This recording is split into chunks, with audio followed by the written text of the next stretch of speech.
This feels big, and it is a big change. As of the 10th of December 2025, children under 16 in Australia will no longer be allowed to hold accounts on the major social media platforms. Australia's new law restricting under 16s from having these accounts comes into effect today, and it's going to see a lot of those major platforms limiting and blocking access for our younger users. Now, most parents and teens already know this is happening, but what many of us don't know is just how deeply this change can affect our young person's identity, confidence, and daily routine, and how much support that they may need in making this adjustment. Because this isn't just a digital shift. For some of our kids, it's going to feel like a social earthquake, a disruption, an identity pulled from under their feet. But it doesn't have to be a crisis, because with care, awareness, compassion, and communication, this ban might just open up a doorway to something better, with clearer values, deeper connections, and a healthier digital future.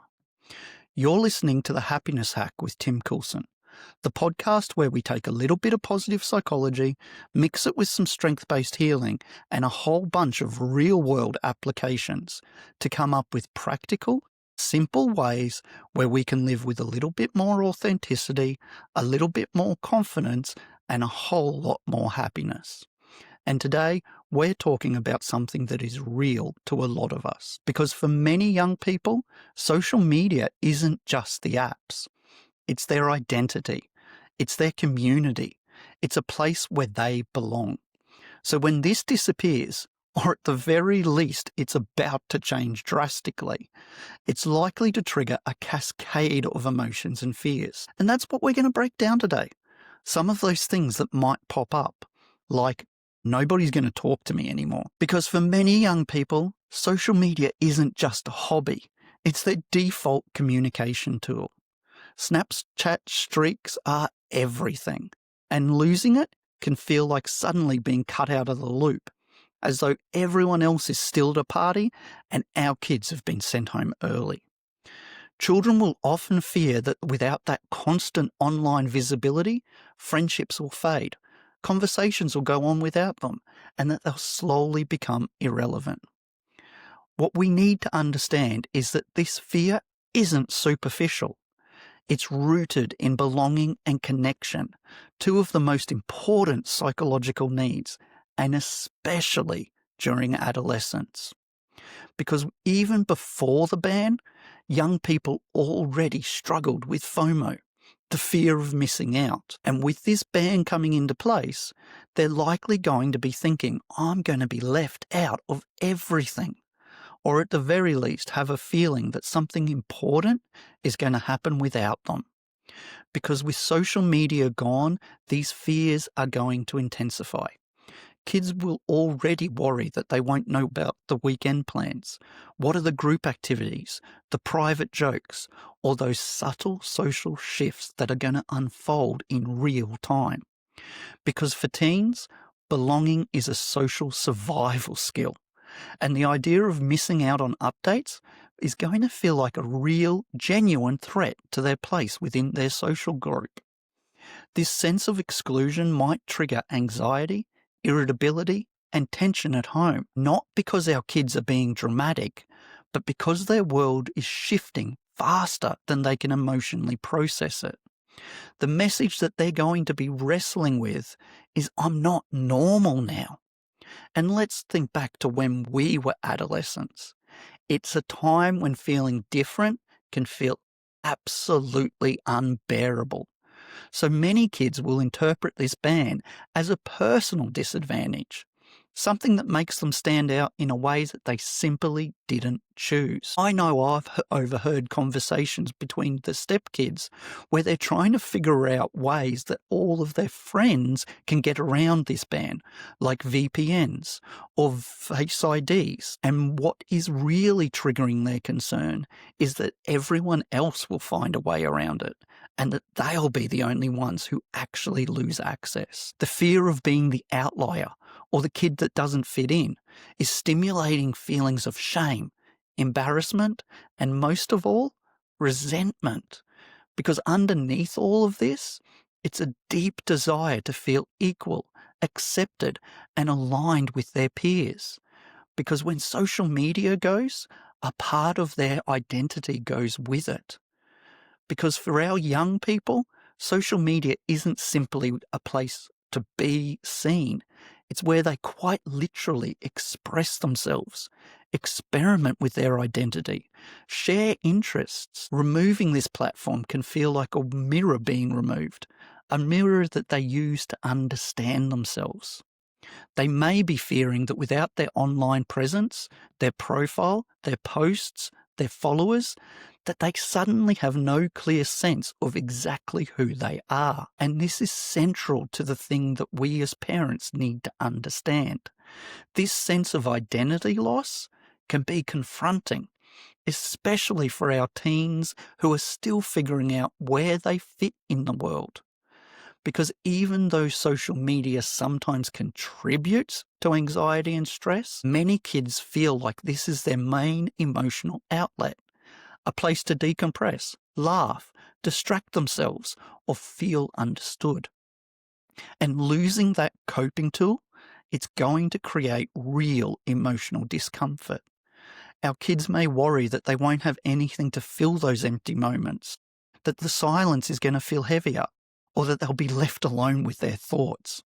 And that's kind of difficult because these worries, they're real and they deserve our compassion and absolutely deserve a deeper conversation because they speak to a genuine need for connection, comfort, and emotional grounding. And here's the thing that we're not talking about: the unspoken side of this transition, what us as parents might be feeling. Because let's be honest, we're probably feeling a complicated mix of relief, uncertainty, and a little bit of guilt.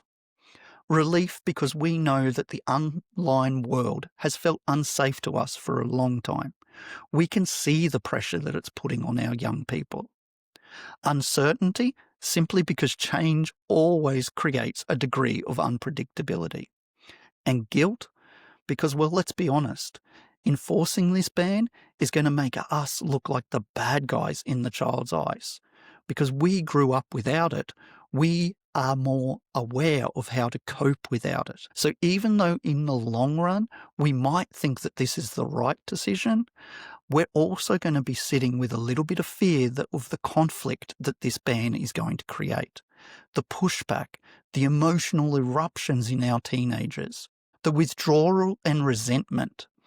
Because underneath all of this is our shared worry. Will the child be okay without this thing that they've relied on so heavily? You're not alone in that thought. And the truth is, with thoughtful guidance, communication, and compassion, our kids will adapt a lot more quickly than we expect.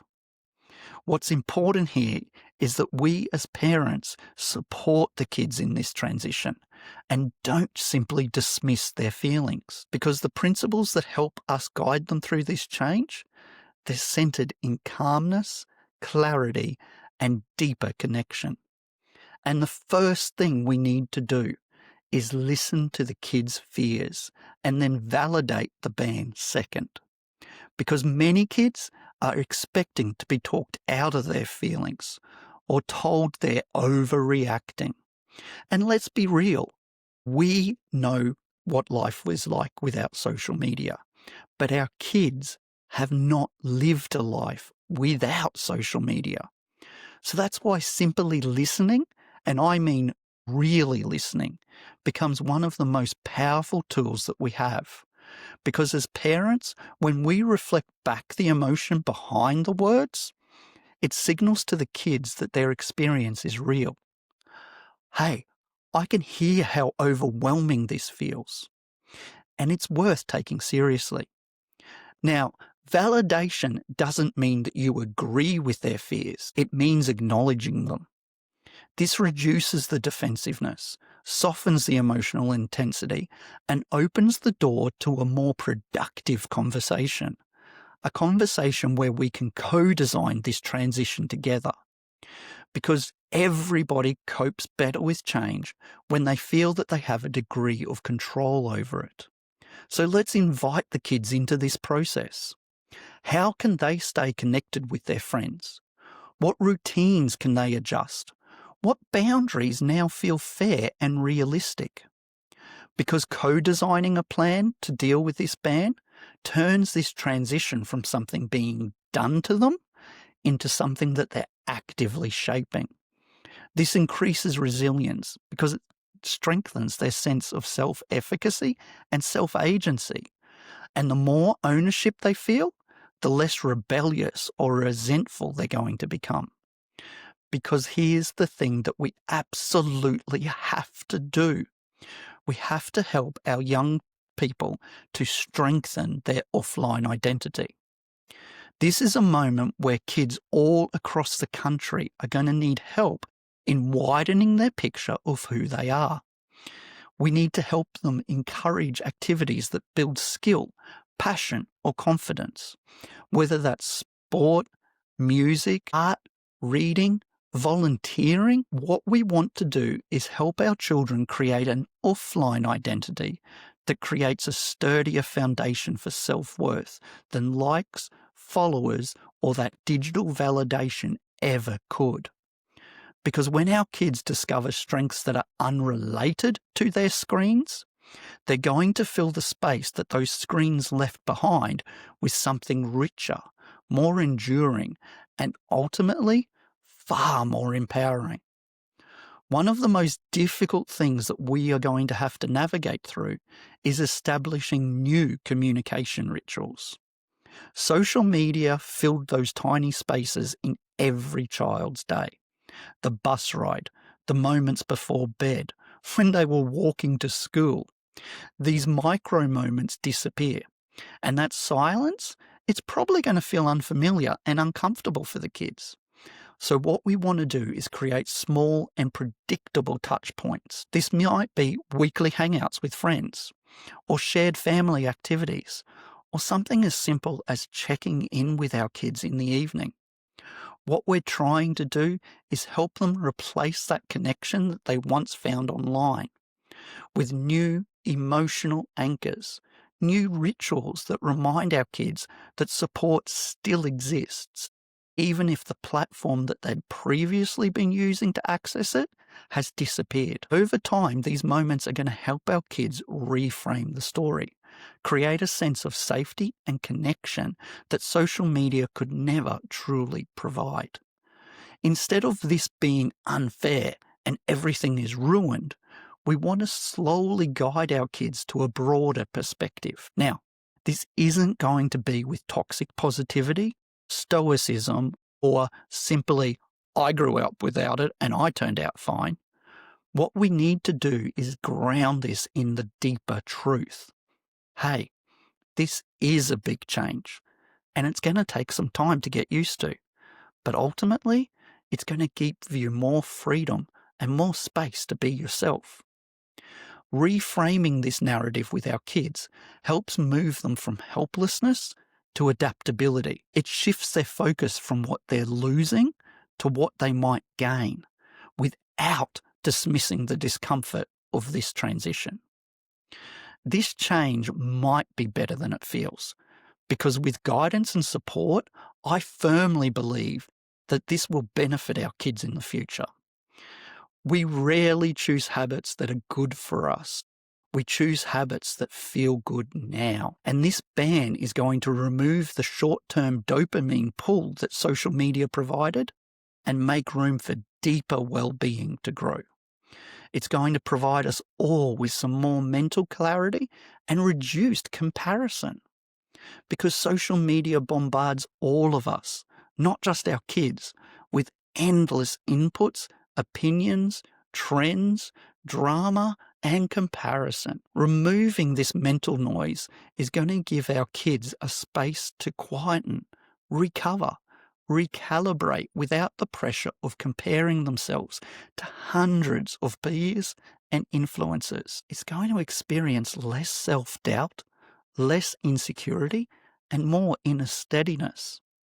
Some of the side effects of this ban that we may not be expecting are better sleep and daily rhythm. Because let's be honest, a lot of kids were interrupting their evenings with scrolling through social media, disrupting their melatonin production, and keeping their brains in a state of artificial alertness. When kids learn to fall asleep without social media, it's going to lead to stronger concentration, better mood regulation, and more emotional stability. I'll venture that many parents will notice this improvement within a couple of weeks. Not initially, but eventually. Mornings will feel smoother, the children's motivation will increase, and their irritability is likely to drop because less pressure to perform socially in those deeper digital spaces is going to create less performance anxiety. The constant need to be present, respond, and update, it's not going to be there. And without this social pressure, our kids will feel a surprising sense of relief. The absence of a public audience is going to allow them to be more authentic, more relaxed, and less preoccupied with how they appear.